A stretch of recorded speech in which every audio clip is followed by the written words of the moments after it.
Hola amigos, en esta oportunidad hablaremos de bases biológicas de la atención. ¿Qué es la atención? La atención está directamente relacionada con procesos psicológicos como son los procesos cognitivos, ya que actúa como un mecanismo vertical que facilita la activación y correcto funcionamiento de dichos procesos.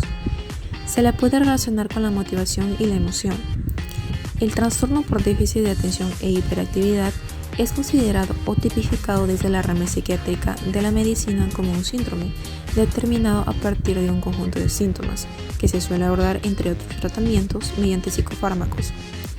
A su vez, es considerado uno de los trastornos psiquiátricos infantiles más comunes. La atención no es un concepto unitario, ya que implica varias y diferentes características. Sin embargo, haciendo un resumen de las teorías sobre la atención vistas en varias investigaciones, podríamos decir que la atención es el proceso mediante el cual la mente toma posesión de uno de los diversos objetos, los estímulos, por ejemplo, que son del medio, y lo convierte en un foco de atención, es decir, concentra la conciencia en la esencia de ese estímulo. Cambia el enfoque de la atención cuando se requiere tratar efectivamente otra información. Es así como se separan los estímulos que son relevantes de los no relevantes, dependiendo de la importancia que se dé a la focalización de un estímulo. Características de la atención. Distribución de la atención. Consiste en conservar al mismo tiempo en el centro de atención varios objetos o situaciones diferentes. Es la capacidad de darle mayor o menos importancia a los diferentes elementos existentes. Estabilidad de la atención. Es la capacidad de mantener la presencia de la misma durante un largo periodo de tiempo sobre un objeto o actividades dadas. Por ejemplo, quienes practican la meditación están practicando la estabilidad de la atención o la atención sostenida. Oscilamiento de la atención. Son los periodos involuntarios de segundos a los que está supeditada la atención por una determinada causa, por ejemplo, el cansancio. Características que puede incluirse también es la intencionalidad, que ayuda a activar, enfocarse y mantener la atención. También están las expectativas, que ayuda al individuo a la función activadora y selectiva. La activación también ayuda a poner en marcha y mantenimiento de los procesos cognitivos del procesamiento de la información. La orientación o capacidad ayuda a dirigir los recursos cognitivos a objetos o acontecimientos de manera voluntaria. La focalización o habilidad ayuda a concentrar unos cuantos estímulos a la vez. La concentración se refiere a la cantidad de recursos de atención. Flexibilidad se refiere a la capacidad para cambiar corrientes de pensamiento. La ciclicidad se refiere a la capacidad de orientación según los ciclos básicos. La estabilidad o mantenimiento de la atención se refiere al tiempo de una persona permanece atendiendo a una información o actividad. Función de la atención.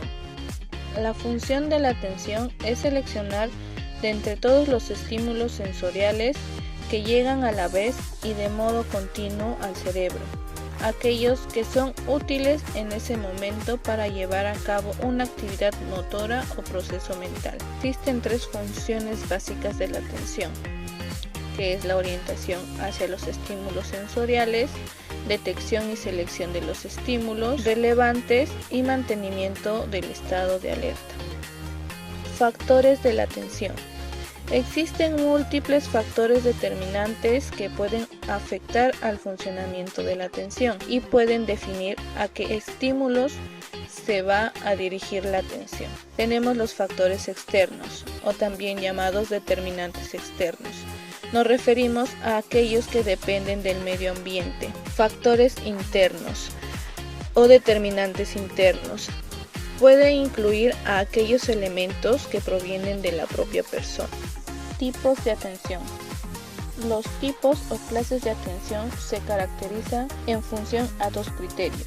Tipos de atención según la implicación de la persona, en el cual está la atención activa y voluntaria, la atención activa e involuntaria y la atención pasiva.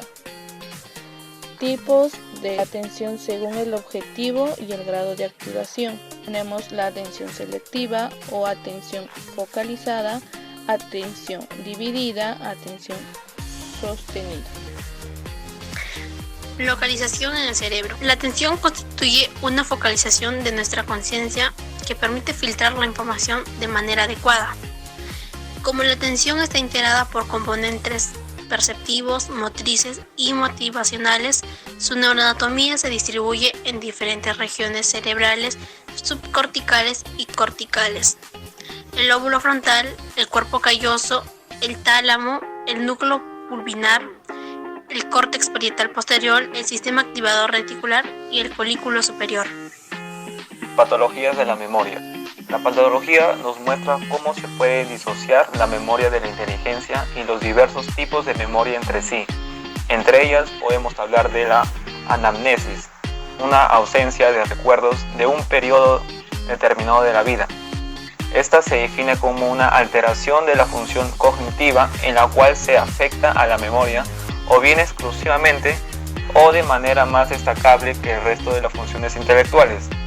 El síndrome amnésico es una patología focal que se produce como consecuencia de una lesión o difusión de principales circuitos implicados en la capacidad de aprendizaje de una nueva información. La hipermnesia se define por incrementos graduales y significativos en la recuperación de la información de la memoria.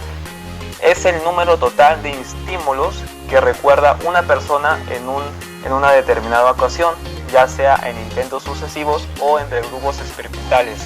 La hipopnesia es la disminución de la capacidad de la memoria debido a una dificultad tanto de fijación como de evocación. Se observa en personas normales que experimentan preocupaciones profundas, que empieza a edad variable, a veces tempranamente, sobre todo en personas de vida intelectualmente muy activa. La dismesia, disminución de la memoria, imposibilita evocar un recuerdo en un momento dado y evoca otros en forma borrosa o poco nítida. Esto ocurre en las personas normales en forma esporádica. El tratar de recordar nombres propios, fórmulas, etc. Este es uno de los síntomas iniciales que se da en la senectud y en forma permanente en el comienzo de la demencia.